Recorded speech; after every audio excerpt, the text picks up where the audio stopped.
आज वार शनिवार दिनांक 27 नोव्हेंबर 2021 वार शनिवार. विषय मराठी इयत्ता 9वी. या वर्गाचा आज आपण शाळा बंद पण शिक्षण सुरू या ऑनलाईन क्लासेस अंतर्गत आज आपण लेक्चर घेणार आहोत. सर्वप्रथम मी तुम्हाला आज आपल्या इयत्ता 9वी व इयत्ता 10वी या दोन्ही वर्गासाठी उपयुक्त असणारा प्रश्न क्रमांक 5 जो आहे, ज्याला तुम्ही रायटिंग स्किल म्हणतात, मराठीत त्याला उपयोजित लेखन म्हणतात, 24 मार्काचा जो काही प्रश्न आहे त्याचा अभ्यास आपण या तासिके अंतर्गत करणार आहोत. मला माहिती आहे की आपला 24 मार्काचा घटक हा काही एका तासात पूर्ण होणार नाही, परंतु आपण प्रयत्न करूया की हा आपल्याला कितपर्यंत घेता येईल ते. तुम्ही सर्व निश्चित ऐकण्यासाठी उत्सुक असालच, पण जर तुम्ही तुमच्याकडे तुमचा पेन किंवा वही जर सोबत ठेवली तर कसं थोडंसं तुम्हाला पॉइंट नोट करण्यासाठी तुम्हाला उपयुक्त ठरतील. तर सुरुवात करूया आपण या लेक्चरसाठी. मी माझ्या मोबाईलची स्क्रीन शेअर करतो.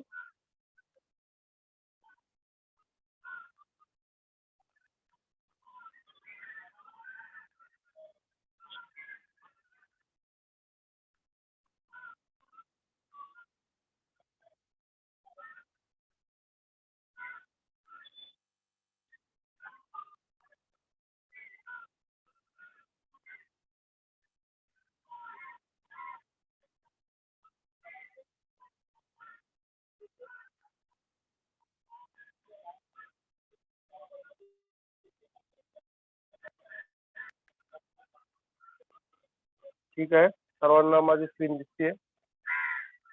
मी स्क्रीन दिसते सर्वांना? हो हो हो सर, दिसते. ओके.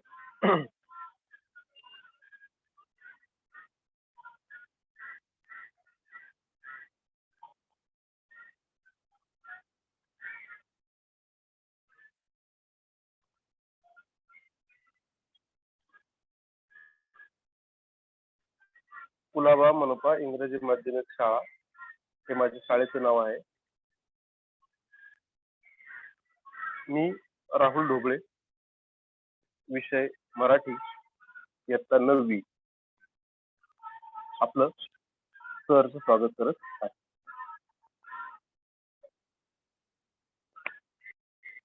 आजचा दिनविशेष आहे वार शनिवार दिनांक 27 नोव्हेंबर 2021. आजचा सुविचार आहे, ज्ञान हा माणसाचा तिसरा डोळा आहे.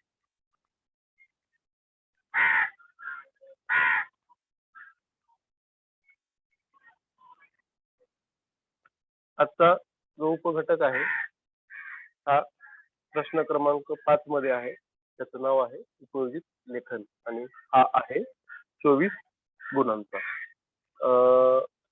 हा जो काही प्रश्न आहे तो तुमच्या इयत्ता 9वीच्या आणि इयत्ता 10वीच्या दोन्ही परीक्षेमध्ये समान स्वरूपामध्ये विचारलेला असतो. म्हणजे बालमित्रांनो, तुम्ही जर 9वीला या उपयोजित लेखनाची जर तयारी केली तर तुम्हाला 10वी गेल्यानंतर यासाठी वेगळा अभ्यास करायची गरज किंवा वेगळी तयारी करायची गरज नाही. म्हणून तुम्ही या वर्षी जर याचा अभ्यास उत्तम केला तर तुमचा 10वीचा वेळ आणि श्रम या दोघांची बचत होईल.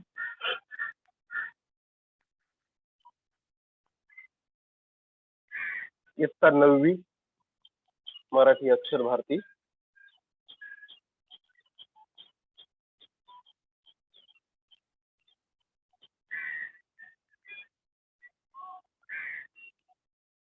याच्यामध्ये आपल्याला अनुक्रमणिका बघायला मिळेल. अनुक्रमणिकामध्ये काय काय आहे ते बघूया.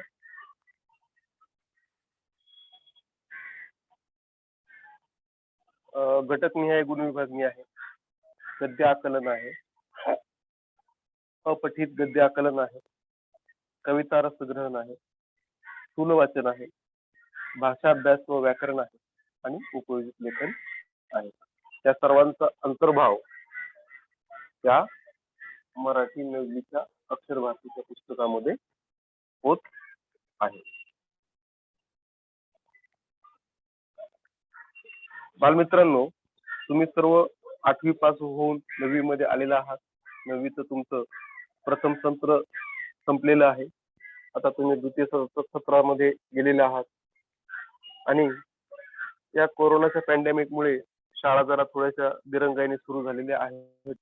परंतु आता तुम्ही एक मोठा टप्पा पार करून तुम्ही 10वीच्या गेटला म्हणजे प्रवेशद्वारापाशी आता उभे आहात.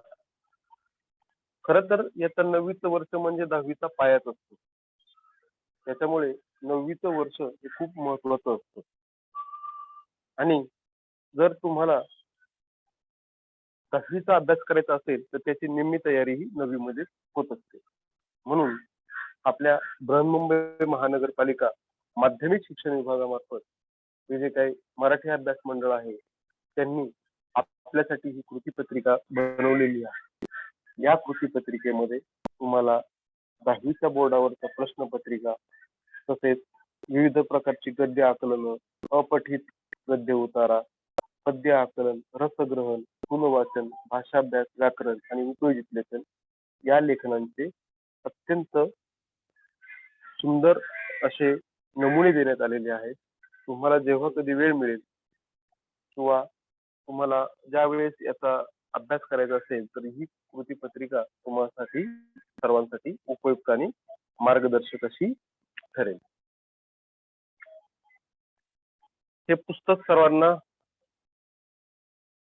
अभ्यासासाठी मदत करेलच आणि नक्कीच प्रेरणादायी ठरेल अशी अपेक्षा या ठिकाणी बाळगतो आणि आपल्या पुढील घटकासाठी मी सुरुवात करतो. आता बघूया मराठी अक्षर भारती द्वितीय भाषा घटक निहाय गुणविभागणी आहे ती बघूया आपण. घटक आहेत आणि समोर एकूण गुण आहेत. तुम्हाला डाव्या बाजूला घटक दिसत आहेत. घटक आहे गद्य. गद्यामध्ये प्रश्न क्रमांक 1. आता हे बघा बालमित्रांनो, हे 9वीला पण आहे आणि 10वीला पण आहे. म्हणजे तुम्हाला 9वीच्या जे प्रश्नपत्रिका असेल ती 10वीलाही असेल. जो घटक 1 आहे गद्याचा तो हा प्रश्न क्रमांक 1 मध्ये असतो आणि प्रश्न क्रमांक 1 हा आहे 18 मार्काचा. त्यानंतर जो दुसरा प्रश्न सुरू होतो प्रश्न क्रमांक 2 त्याला म्हणतात पद्य. पद्य म्हणजे कविता. कवितांचा जो घटक आहे तो आहे 16 मार्काला आणि प्रश्न क्रमांक 3 जो आहे स्थूल वाचनाचा तो आहे 6 मार्काला आणि प्रश्न क्रमांक 4 जो आहे भाषा अभ्यास आणि व्याकरण तो आहे 16 मार्काला आणि प्रश्न क्रमांक 4 जो आहे 5 जो आहे उपयोजित लेखनाचा तो आहे 24 मार्काला. म्हणजे तुम्हाला 1, 2, 3, 4, 5 असे 5 प्रश्न एकूण 80 मार्काला या ठिकाणी दिलेले आहेत आणि 80 मार्काची ही तुमची आहे लेखी परीक्षा आणि 20 मार्काची आहे तुमची तोंडी परीक्षा. म्हणजे 80 अधिक 20 80 + 20 = 100 मार्क्स. तो आपण जो काही 80 मार्काची कृती आराखडा आहे ते आज आपण या ठिकाणी बघणार आहोत. परंतु वेळेअभावी आपल्याला सर्व 80च्या 80 मार्काचा अभ्यास करता येणं शक्य नाही. म्हणून आपण जो काही सर्वात शेवटी खाली दिलेला आहे उपयोजित लेखन 24 मार्काचा फक्त आज आपण या ठिकाणी त्याचाच अभ्यास करणार आहोत. या 24 मार्कामध्ये प्रश्नांचे स्वरूप कसे असते, गुणविभागणी कशी असते, कोणत्या प्रश्नाला कसा वेळ द्यावा, कोणत्या प्रश्नाचं कसं लेखन करावं याचे उदाहरण दाखले आपण आज या तासामध्ये बघणार आहोत. मला वाटते तुम्ही सर्वांनी जर वही आणि पेन असेल तर हे लिहून घ्यावं आणि जर तुमच्याकडे वही पेन नसेल तर तुम्ही या स्लाइडचा स्क्रीनशॉट जर घेतला तर तुम्हाला सर्वांना भविष्यासाठी ते उपयुक्त ठरेल. हवं तर तुम्ही स्लाइड शो चा स्क्रीनशॉटही या ठिकाणी घ्या किंवा लिहून घ्या. तुम्हाला दोघांपैकी जे शक्य असेल ते तुम्ही करा. यासाठी मी तुम्हाला 5 सेकंदाचा वेळ देतो. या 5 सेकंदापर्यंत तुम्ही याचा स्क्रीनशॉट घेऊन ठेवा.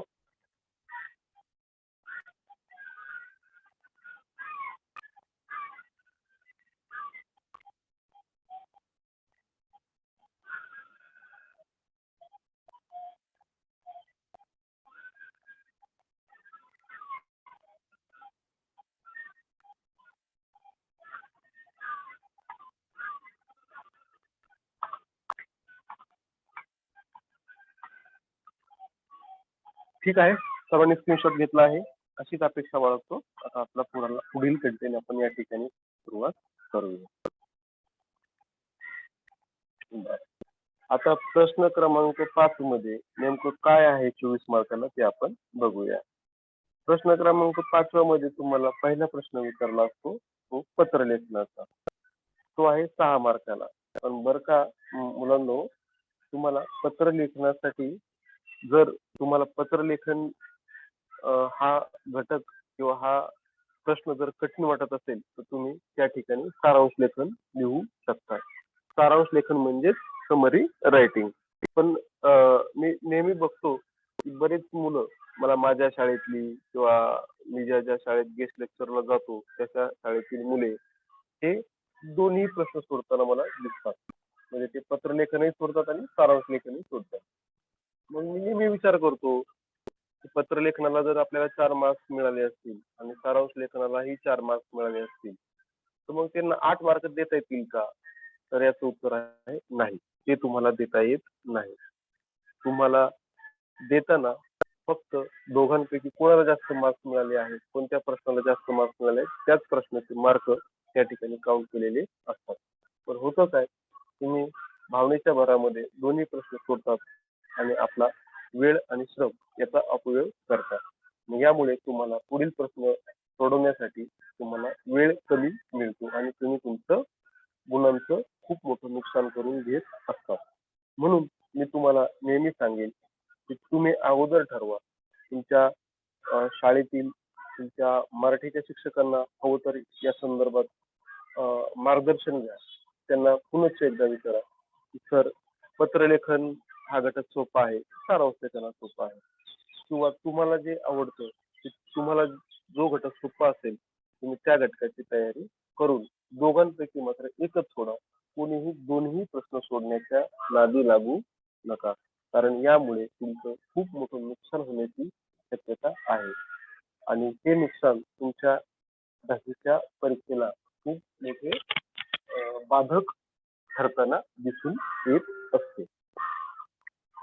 पत्रलेखन किंवा सारांश लेखन या दोघांपैकी एक प्रश्न सोडल्यानंतर तुमचा दुसरा प्रश्न असतो तो खालीलपैकी 3 उपप्रश्न 3 पैकी कोणतेही 2 उपप्रश्न सोडवा. म्हणजे 5व्या मध्ये जो काही दुसरा सब क्वेश्चन आहे त्याच्यामध्ये तुम्हाला 3 प्रश्न दिलेले असतात आणि 3 पैकी तुम्हाला 2 सोडवायचे असतात. तो जो पहिला प्रश्न आहे तो तुमच्या जाहिरात लेखनाचा आहे. दुसरा प्रश्न आहे तुमच्या बातमी लेखनाचा आणि तिसरा प्रश्न आहे तुमच्या कथा लेखनाचा. लक्षात घ्या तुमच्या एका प्रश्नाला किती मार्क्स आहे? 5. तर 2 प्रश्नाला तुमचे 10 मार्क्स आहेत आणि तुम्हाला प्रश्न दिलेले आहेत 3 आहेत. तर इथं पण मग तीच गल्लत करू नका. कारण आता जी काही 6 महिन्याची परीक्षा होते त्या 6 महिन्याच्या परीक्षेमध्ये बऱ्याच बालमित्रांनी यामध्ये 3 पैकी 3ही प्रश्न सोडलेले आहेत. परंतु कोणालाही 3 प्रश्नासाठी गुणदान देता येत नाही. फक्त 2 प्रश्नांचंच गुणदान केलं जातं. मग तुम्ही सुद्धा 3 पैकी 2च सोडवा. तिसऱ्या प्रश्नाच्या अजिबात नादी लागू नका.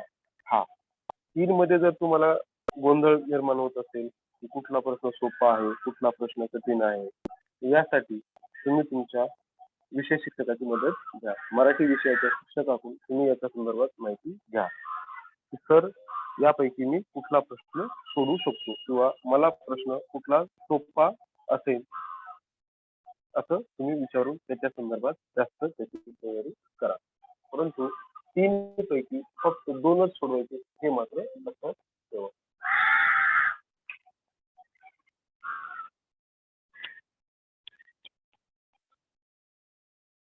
ठीक आहे. आता यानंतरचा जो काही प्रश्न आहे तो आहे खालीलपैकी 3 पैकी कोणताही एक उपप्रश्न सोडवा. आता हा जो प्रश्न आहे तो तुमच्या प्रश्नपत्रिकेमधील सर्वाधिक गुणाचा प्रश्न आहे. तर हा जो प्रश्न आहे तो आहे 8 मार्काचा आणि हा प्रश्न अर्थातच निबंध लेखनाचा आहे. ते तुम्हाला बऱ्यापैकी माहीतच असेल. निबंध हे 3 प्रकारचे असतात. तर त्या 3 प्रकारच्या निबंधापैकी तुम्हाला परीक्षेमध्ये एकच निबंध लिहायचा असतो. इथेही मुलं तीच गल्लत करतात. गल्लत अशी करतात की ते 3ही प्रकारचे निबंध लिहितात.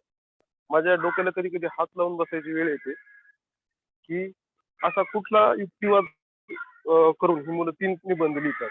कारण तुम्ही 3 काय तुम्ही 10 निबंध जरी लिहिले तरी तुम्हाला परीक्षेमध्ये एकाच निबंधाला मार्क्स मिळत असतात.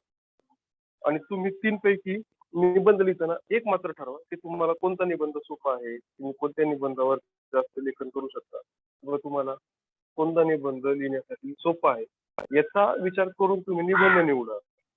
पण तुम्ही 3ही निबंध सोडण्याच्या भानगडीमध्ये बिलकुल पडू नका. तर तो आहे 8 मार्काचा. बरोबर.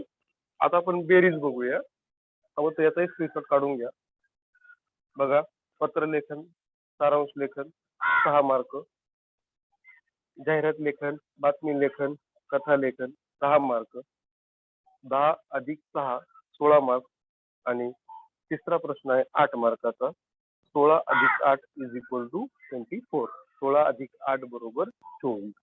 तर अशा प्रकारे आपण प्रश्न क्रमांक 5 मध्ये जो काही 24 मार्काचा प्रश्न आहे त्याचा आपण या ठिकाणी ओझरता दृष्टिक्षेपामध्ये आपण या ठिकाणी अनुभव घेतलेला आहे. आशा करत आहे की जे तुम्हाला बोलत आहे ते बऱ्यापैकी समजत आहे किंवा तुम्हाला लक्षातही येत आहे. परंतु जर तुम्हाला कुठेही काही अडचण असेल किंवा कुणाला शंका विचारायची असेल तर तुम्ही तुमचा माईक ऑन करून मला विचारू शकता किंवा हे लेक्चर संपण्याच्या शेवटी मी तुम्हाला त्यासाठी आवश्यक तेवढा वेळही देईल. तुम्हाला जर काही क्युरीज असतील तर तुम्ही पेन्सिलनं नोट डाऊन करून ठेवा आणि तासिका संपत आल्यानंतर तुम्ही मला विचारू शकता. ठीक आहे. बर, आता आपण काय करूयात एका घटकाचा अभ्यास करूया. आता हा प्रश्न आहे पत्रलेखनाचा. पत्रलेखन लिहित असताना पत्राचे 2 प्रकार असतात, मुख्य प्रकार. एक आहे औपचारिक पत्र आणि एक आहे अनौपचारिक पत्र. तर औपचारिक पत्रामध्ये फॉर्मल लेटर असतं आणि अनौपचारिक पत्रामध्ये अनफॉर्मल लेटर असतं. म्हणजे उदाहरणार्थ कसं, आता मी जर शाळेच्या मुख्याध्यापकांना पत्र लिहित असेल किंवा मी शासकीय कामकाजामध्ये पत्र लिहित असेल तर ते माझं फॉर्मल लेटर असेल. परंतु तेच पत्र जर मी माझ्या मित्राला, माझ्या मैत्रिणीला, माझ्या लहान भावाला लिहित असेल तर ते पत्र असतं अनौपचारिक पत्र. म्हणजे त्या पत्राची भाषा, त्या पत्राचा पत्रलेखनाचा कंटेंट हा पूर्णतः वेगळा असतो. फॉर्मल लेटरमध्ये तुम्हाला विशिष्ट मर्यादेमध्ये लेखन करावं लागतं आणि त्या मर्यादेला तुम्हाला अनेक प्रकारचे संबोधन वापरावे लागतात. उदाहरणार्थ महोदय, सन्माननीय यासारख्या गोष्टींचा उल्लेख तुम्हाला त्या ठिकाणी करावा लागत असतो. पत्रलेखन लिहिताना कसं लिहिलं पाहिजे याचं आपण थोडंसं उदाहरण बघूया. एक, डाव्या कोपऱ्यात दिनांक लिहायचा. त्याच्यानंतर तुमच्या प्रेक्षक प्रति यांची नावं जी प्रश्नपत्रिकेत दिली आहेत तीच तुम्हाला लिहायची आहे. त्यानंतर जर प्रश्नपत्रिकेत पत्ते दिले असतील तर तेच पत्ते लिहा, नसतील तर तुम्ही काल्पनिक पत्ते लिहा. पत्राचा विषय लिहा. त्यानंतर महोदय, महोदया हे संबोधन वापरा. स्वल्पविरामांचा वापर करा आणि आपला विश्वासू, आपला कृपाविलासी या शब्दांनी शेवट करून अबक याप्रमाणे पत्ता लिहावा आणि पत्रलेखन झाल्यानंतर स्वतःचा ईमेल आपण अवश्य लिहावा. तर हे आहेत पत्रलेखन करताना आपण घ्यावयाच्या काळज्या.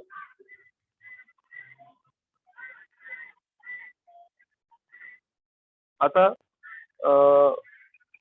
पहिलं जे पत्र आहे आपण औपचारिक पत्रामधलं जे आहे मागणी पत्र ते कसं लिहिलं जातं ते आपण या ठिकाणी बघूया.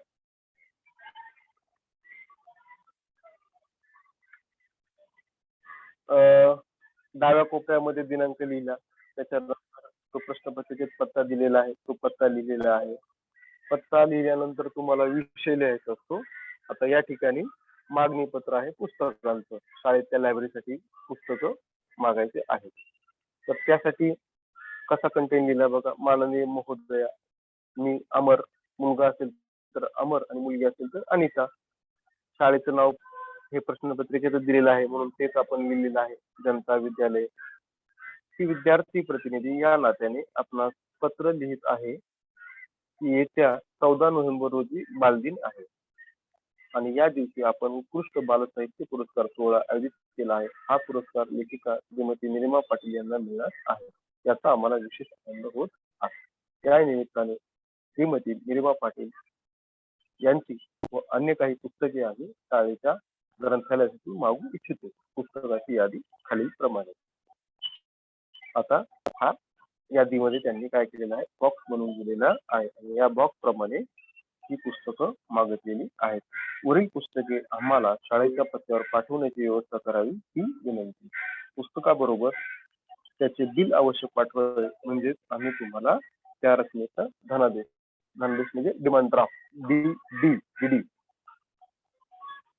पाठवत आहे. आणि खाली आहे आपला विश्वासू, आपले विश्वासू हे संबोधन वापरून आपल्या पत्त्याचा उल्लेख करून खाली ईमेल आयडी लिहून आपण पत्राचा समारोप केलेला आहे. तुम्हाला आवश्यकता असेलच तर तुम्ही याचा स्क्रीनशॉट घेऊन त्याला संग्रही ठेवू शकता. ठीक आहे.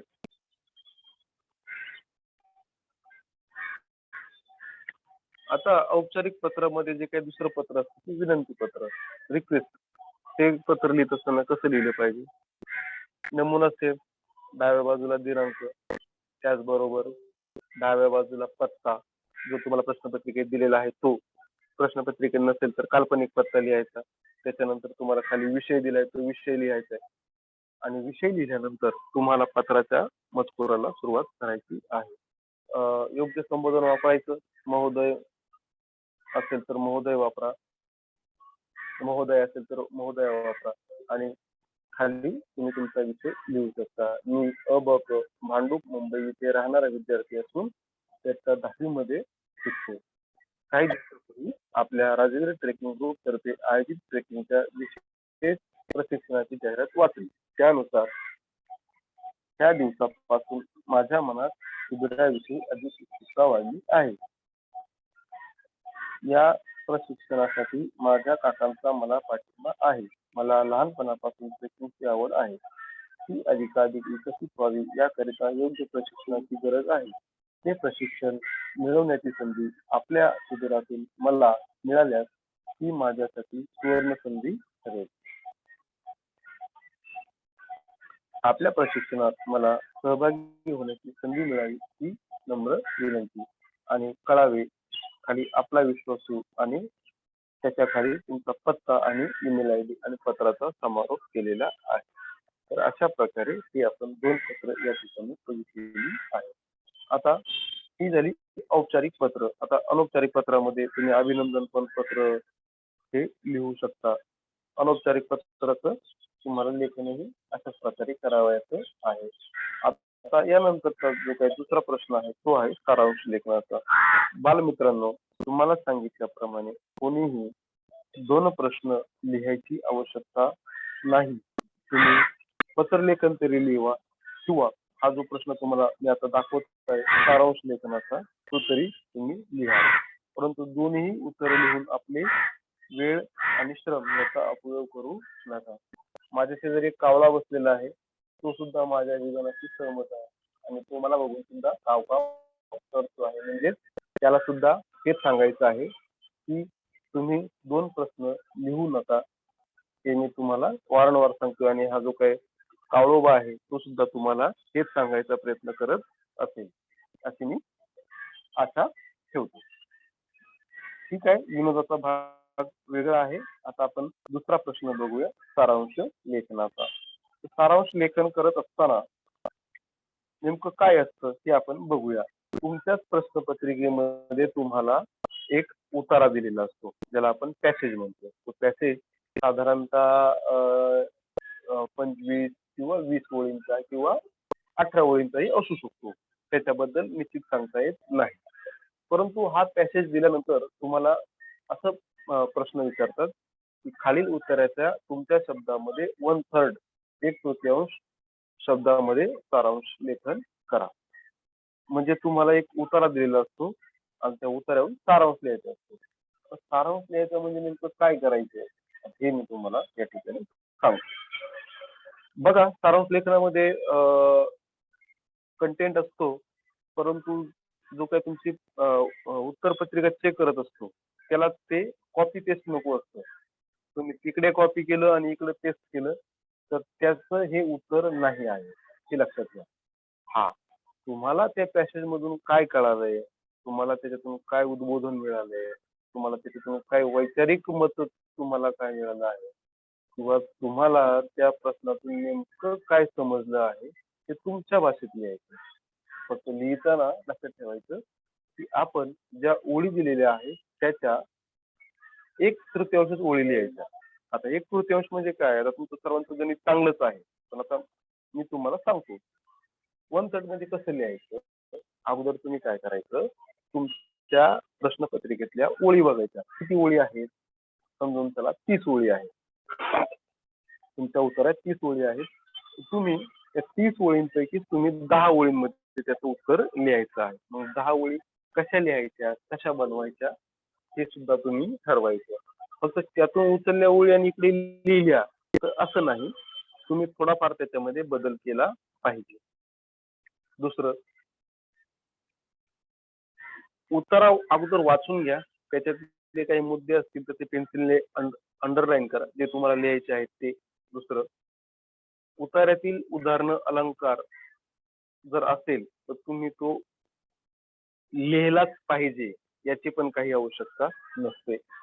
तिसरं, उतार्यातील वाक्य जसेच्या तसे तुम्ही उत्तरात लिहायचे हे पण अपेक्षित नाही. आणि चौथं आहे, उतार्यामध्ये जर अवतरण चिन्ह असतील, एखादा मजकूर असेल तर तो तृतीय पुरुषी निवेदनात थोडक्यात मांडावा. म्हणजे जर त्याच्यामध्ये लेखकाच्या मते असेल तर तुम्ही उत्तरात लेखकाच्या मते किंवा यासारखी संबोधने वापरायची गरज नाही. तुमच्या मते तुमचं ओपिनियन काय आहे हे तुम्ही मांडणं त्या ठिकाणी अपेक्षित असतं. आणि सारांश लेखन करत असताना सर्वात महत्वाचं म्हणजे तुम्हाला पॅरेग्राफ करायची गरज नाही. तुम्ही एकाच वेळी सर्व ओळी तुम्ही लिहायला पाहिजे. मी बऱ्याच वेळेस बघतो की तुम्ही काय करतात, त्याच्यामध्ये सुद्धा पॅरेग्राफ करतात, परंतु ही लिहिताना गल्लत कुणीही करू नये किंवा कुणीही करू नका.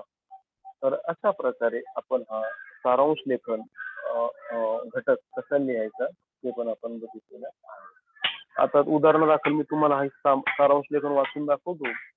तुम्ही सर्वांनी काय करा, लक्ष देऊन ऐका आणि तो कशा प्रकारे लिहिला आहे ते पण ऐका. मी वाचतो, तुम्ही लक्ष द्या. ही शाळा तुमची, माझी, आपल्या सर्वांची आहे. ती सुंदर स्वच्छ ठेवणं हे कुणा एकाचे काम नव्हे तर आपण सर्वांचेच काम आहे. रोज प्रत्येकाने फक्त 10 मिनिटे जाणीवपूर्वक खर्च करून आपला वर्ग, व्हरांडा, आवास, बसण्याची जागा इत्यादी स्वच्छ ठेवण्याचा प्रयत्न केला तर एकोप्याने केले कामामुळे शाळेची स्वच्छता नजरेत भरण्याइतकी छान होईल. शाळेच्या सौंदर्यात भर पडून वातावरण रम्य आणि प्रसन्न राहील. शाळेच्या स्वच्छतेची जबाबदारी काय फक्त सेवकांवर टाकायची? ते बिचारे दिवसभर राबले तरी त्यांचे हात, त्यांची शक्ती ठोकली पडेल. हाताच्या बोटावर मोजता येईल इतक्या माणसांनी सफाई करायची आणि इतर हजारो हातांनी मात्र घाण करायची, अस्वच्छता वाढवायची. हे योग्य आहे का? स्वच्छतेचं बसा, घ्या, एकजुटीने कामाला लागा, तरच स्वच्छ सुंदर शाळेचे स्वप्न सत्यात उतरेल. हा तुमचा सारांश आहे. ही तुमची काय आहे, प्रश्नपत्रिकेतला प्रश्न आहे. हवं तर असं समजा. आता तुम्हाला हा जो काही प्रश्न दिलेला आहे, तर ह्या प्रश्नामधून तुम्हाला सारांश कसा लिहायचा आहे? आता आपण बघूयात याच्यामध्ये किती ओळी आहेत बघा. 1, 2, 3, 4, 5, 6, 7, 8, 9. 9 ओळी आहेत. तर उत्तर पत्रिकेमध्ये किती ओळी दिल्यात बघा. 1, 2, 3, 4. 4 ओळी त्यांनी या ठिकाणी लिहिलेल्या आहेत. 4.5 ओळी. म्हणजे त्यांनी निम्म्यापेक्षा अधिक ओळी काय केलेल्या आहेत, कमी लिहिलेल्या आहेत.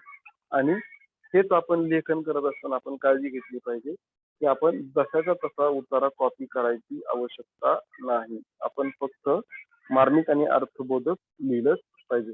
आता हा जो तुम्ही माझ्याकडून कंटेंट ऐकला, तो आता उत्तरपत्रिकेत लेखकांनी कसा लिहिला किंवा तो कशा प्रकारे सोडवला पाहिजे, आता हे बघा. शाळा ही आपली सर्वांचीच असल्यामुळे ती सुंदर, स्वच्छ, प्रसन्न ठेवणं हे काम सर्वांचेच आहे. प्रत्येकाने आपल्या आजूबाजूची जागा स्वच्छ ठेवली पाहिजे. एकोपाने केलेल्या कामामुळे शाळेतील स्वच्छतेत, सौंदर्यात भर पडून वातावरण रम्य, प्रसन्न राहील. शाळेच्या स्वच्छतेची जबाबदारी फक्त सेवकाची नाही, सर्वांची आहे.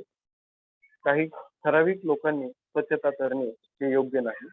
सर्वांनी एकजुटीने स्वच्छतेचा वक्ता घ्या, मगच सुंदर शाळेचे स्वप्न सत्यात उतरेल. संपलं. ते अवघड आहे काय त्यामध्ये? सांगा मला.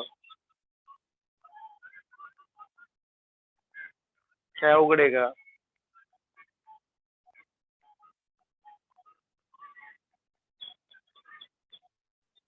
एकदम सोपं आहे. काहीही मी तर म्हणेल की पत्र लेखनापेक्षा सारांश लेखन हा कितीतरी पटीने सरळ, साधा आणि सोपा आहे. पण choice is your. Choice is your. तुम्ही काय लिहायचं हे तुम्ही ठरवायचं. पण माझ्या मते तुम्ही जर पत्र लेखनापेक्षा सारांश लेखन लिहित असाल तर तुम्ही नक्कीच चांगल्या प्रश्नाची निवड तुम्ही केलेली आहे, असं माझं वैयक्तिक आणि व्यक्तिगत मत आहे. की जर तुम्ही पत्र लेखण्याऐवजी सारांश लेखन लिहिलंय तर तुम्ही अर्थात सर्वाधिक योग्य निर्णय घेऊन लेखन केलेली आहे.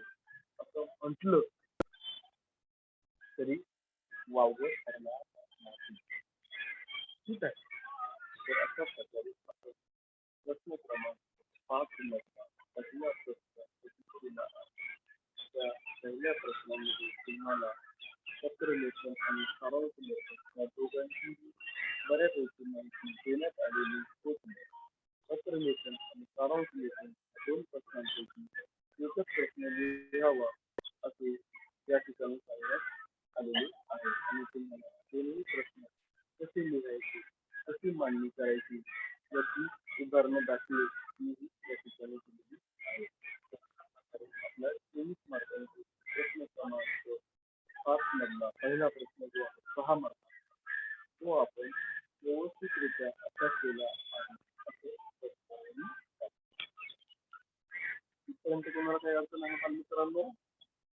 जर तुम्हाला अडचण असेल तुम्ही लगेच तुमचा सुचवण करून मला मत किंवा तुमचं म्हणणं किंवा तुमचा प्रश्न माझ्यासमोर ठेवू शकता. स्क्रीनशॉट काढून घ्यावं का तुमच्या पुढील कामासाठी स्रोत आहे जसं तुम्ही तुम्हाला काही सूचनांमध्ये देतो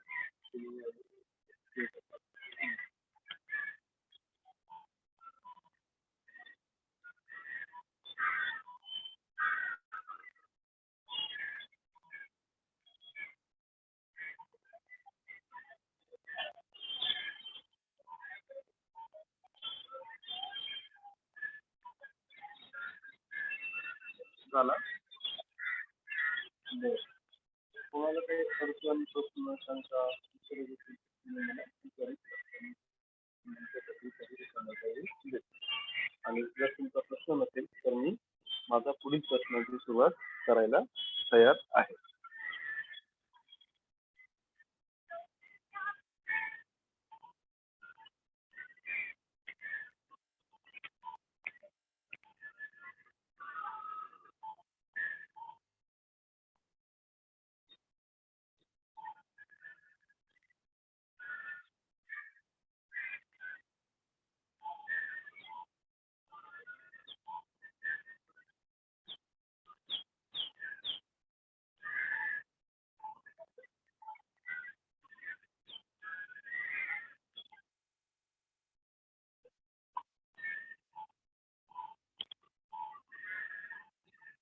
आहे कोणाचा काही प्रश्न आहे? कोणाची काही शंका आहे?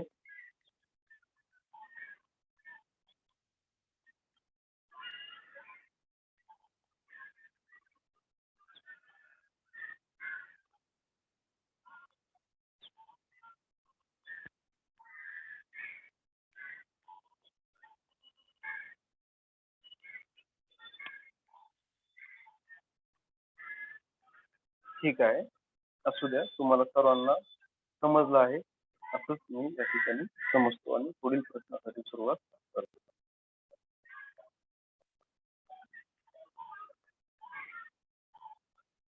आता प्रश्न क्रमांक 5 मध्ये जो दुसरा प्रश्न आहे तो आहे तुमच्या जाहिरात लेखनाचा.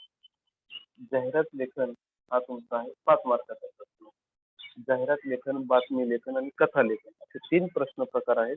त्या 3 पैकी तुम्हाला काय करायचे 2 लिहायचे आहे. आपण सुरुवातीला जाहिरात लेखनाची माहिती घेऊया. जाहिरात लेखन म्हणजे काय?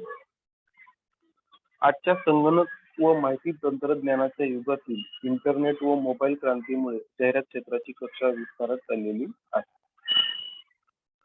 सर्वांच्या हातामध्ये मोबाईल आहे, कुणाकडे ऍपल आहे, कुणाकडे आयफोन आहे, कुणाकडे अँड्रॉइड आहे, कुणाकडे भरपूर प्रकारचे मोबाईल आहेत आणि माझ्या मते आज जग खूप जवळ येत आलेलं आहे. व्हॉट्सअप, फेसबुक, इंस्टाग्राम, युट्यूब यासारखी सोशल मीडियावर माहिती प्रसारणासाठी जी काही माध्यम आहेत त्यांचा खूप वेगानं विस्तार होतो. म्हणजे व्हॉट्सअपच्या माध्यमातून माहितीची देवाणघेवाण होते, इंटरनेटच्या माध्यमातून तुम्हाला कुठे काय चाललंय याची माहिती होते. फेसबुकच्या माध्यमातून तुम्हाला कुठे काय पाहिजे, कुठे काय मिळतं, भरपूर म्हणजे तुम्ही अगदी गुगलवर जाऊन एक नाव टाकलं, एक सर्च केलं तर तुम्हाला एकाऐवजी हजारो नावे त्या ठिकाणी तुम्हाला दिसून येतील. अशा प्रकारची काय झालेली आहे माहिती तंत्रज्ञानामध्ये मोठ्या प्रकारची वेगानं वाढ झालेली आहे. याच्यामुळे काय होतंय की आज जाहिरातीचं स्वरूप सुद्धा काय झालेलं आहे बदललेलं आहे. प्रत्येकाला वाटतं आपल्या प्रॉडक्टची, आपल्या वस्तूंची मार्केटिंग करावी. तुम्ही साधं YouTube ओपन केला तर YouTubeला तुम्हाला 10 जाहिराती दिसायला लागतात. का दिसायला लागतात? कारण आज लोकांचा YouTubeचा वापर जास्त प्रमाणात वाढलेला आहे. या YouTubeच्या माध्यमातून लोकांना माहिती मिळण्याबरोबर जाहिराती सुद्धा बघायला मिळतात आणि कंपन्या काय करतात त्यांच्या प्रॉडक्टची मार्केटिंग करतात. Facebookला गेला तर तुम्हाला Facebookला बघत असताना हजारो प्रॉडक्टची माहिती येते, डिस्काउंट रेट येतात. तुम्ही Amazonला गेले तर तुम्हाला दुकानात वस्तू कितीला मिळते, त्यांच्याकडे कितीला मिळते या प्रकारची डिस्काउंटची तुम्हाला लगेच माहिती होते. आणि या युगामध्ये जाहिरातीला खूप मोठं महत्त्व प्राप्त झालेलं आहे. म्हणून कला, क्रीडा, शिक्षण, आरोग्य, व्यापार, दळणवळण, प्रसार माध्यम, मनोरंजन अशा सर्व क्षेत्रामध्ये जाहिरातीचं काय झालेलं आहे महत्त्व वाढलेलं आहे. आणि हे युग जाहिरातीचंच आहे असं म्हणलं तरी वावगं ठरणार नाही. इतक्या प्रमाणामध्ये जाहिरातीचा वापर वाढलेला आहे. तर आपल्याला परीक्षेमध्ये जाहिरात सुद्धा खूप महत्वाची आहे कारण ती जाहिरात तुम्हाला 5 मार्क देणार आहे. किती मार्क देणार आहे? 5 मार्क. म्हणून तुम्ही सुद्धा जाहिरात लेखन करत असताना आपल्याला 5 मार्क कसे मिळतील याची आपण काळजी घेतली पाहिजे. जाहिरातीची भाषा आणि जाहिरातीची माध्यमे. आता जाहिरातीची भाषा कशी असली पाहिजे बघा. साधी, आकर्षक मजकूर असावा. साधी, सरळ, सोपी असावी. बुद्धीला फारसा ताण न देणारी असावी. कस्टमरच्या मनात प्रॉडक्ट बद्दल विश्वास निर्माण होईल अशी असावी. शब्दांचा गैरवापर नसावा. लोकांभोवतीची जोड असलेली असावी. वेचक, अर्थपूर्ण, प्रसन्न, परिणामकारक असावी. लयबद्ध वाचकाचा सुसंवाद असावा. विनोदाची थोडीशी झालर असावी. मानवी भावभावनांची संवेदनशीलता जपणारी असावी.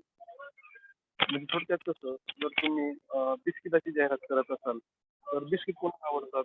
लहान मुलांना आवडतात. मग बिस्किटाच्या जाहिरातीमध्ये आपण लहान मुलांचा जास्तीत जास्त वापर केला पाहिजे. म्हणजे ती जाहिरात बघायलाही आवडेल आणि लोकांना ती प्रॉडक्ट खरेदी करायलाही आवडू शकते. तर अशा प्रकारच्या ज्या काही छोट्या छोट्या कॉन्सेप्ट असतात ते आपण जाहिरात लेखन करताना वापरल्या पाहिजेत. तुमचं प्रोडक्ट काय आहे? तुमचं प्रोडक्ट कसं आहे? याची माहिती त्यांना पटली पाहिजे आणि त्याच्यावर त्यांचा विश्वास पण राहिला पाहिजे.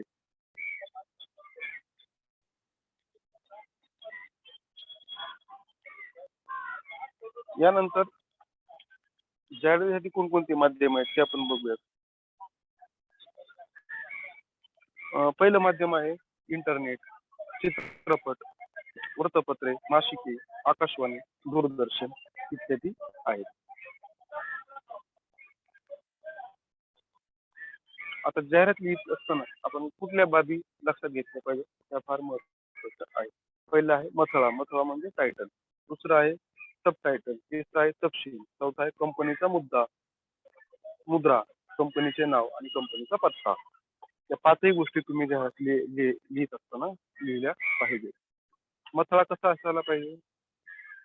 त्याला एक चांगलं टायटल असावं, उखाणा, संतवचन किंवा एक कोटेशन, चांगलं वाक्य असायला हवं. बोधचिन्ह, बोधचिन्ह म्हणजे काय? तुम्ही त्याचा सिम्बॉल वापरला पाहिजे, मार्क वापरले पाहिजेत. काहीतरी त्याचा सिम्बॉल असला तर तो त्या ठिकाणी वापरला तर अगदी उत्तम होईल. त्यानंतर आहे जाहिरातीची आकर्षकता. जाहिरात किती आकर्षक आहे ते त्या ठिकाणी लिहिलं पाहिजे. जसं की छायाचित्र वापरलं पाहिजे, एखादी घोषणा असेल तर घोषणा वापरली पाहिजे, एखादा मुद्दा असेल तर तो मुद्रा वापरली पाहिजे. आणि जाहिरात लेखनाच्या मूल्यमापनाच्या कृती, शब्दावरून जाहिरात लेखन करता आलं पाहिजे आणि जाहिरात देऊन त्याच्यावरची कृती सोडवण्यात आली पाहिजे. तर अशा प्रकारचे मुद्दे जाहिरात लेखन करत असताना आपण सर्वांनी बघितले पाहिजे असं या ठिकाणी सांगतो. आता या ठिकाणी बघा, योगासनाची जाहिरात आहे ती कशा प्रकारे लिहिलेली आहे. योग विद्याधाम, त्याच्यामध्ये योगासन वर्ग आहे. आता योगासन वर्गाबरोबर आकर्षक मजकूर, माहिती, तपशील बघा. योगासन शिका, सदृढ बना, तणावमुक्त करा ही कोटेशन वापरली. विविध योगासन प्राणायाम यांचं मार्गदर्शन आहे. वयोगट आहे 10 ते 17 वर्ष. कालावधी लिहिलेला आहे 25-27 डिसेंबर. नाव नोंदणी आवश्यक आहे. त्याचबरोबर त्या ठिकाणी पत्ताही दिलेला आहे. तर ही एक आकर्षक नमुना आहे आणि याचा सर्वांनी स्क्रीनशॉट आपण करून ठेवला पाहिजे. तर अशा प्रकारे जाहिरात केली पाहिजे आणि लिहिली पाहिजे. तर आता वेळेअभावी काही जास्त तुम्हाला सांगता येणार नाही, पण पुढील तासामध्ये आपण उर्वरित भागाचा अभ्यास क्रमशः करूया. ठीक आहे. तर काही अडचण असेल तर मला आता या ठिकाणी सांगा, कारण आपला वेळ या ठिकाणी संपुष्टात येत